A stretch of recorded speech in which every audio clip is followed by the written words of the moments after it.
Hey guys, in this video, I'm going to show you how to turn your video from looking like this to this.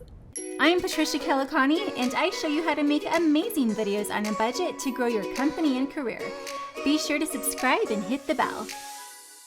One of the main textbook lighting setups is called 3-point lighting.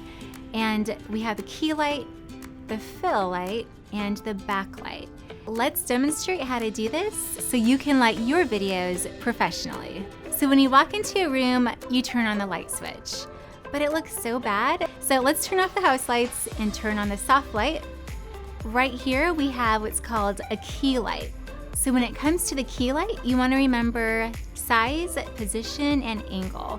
So the size of the key light, the bigger it is, the softer the light is gonna be. Soft lighting flatters faces. It hides wrinkles, it makes your skin more even toned, as you can tell from the before and the after shots. As far as position, you wanna place the key light at about a 30 to 60 degree angle from the camera.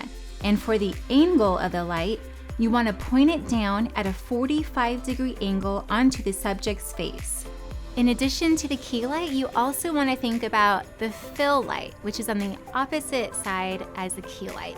And what we're using here is just a foam board that costs $1. You can get those at any office supply stores.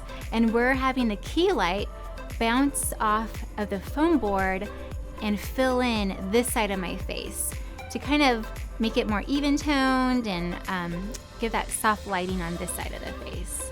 And the third light you want to use, backlight. So backlight is also called hair light because you're basically adding a rim or halo effect around the subject's head or hair. Backlight gives you depth and separates the subject from the background. So the subject, like me in this case, pops out from the background, and the viewer who watches the video connects more easily with this subject. If this video was helpful, please let me know by liking it below, subscribing to my channel, and hitting that bell.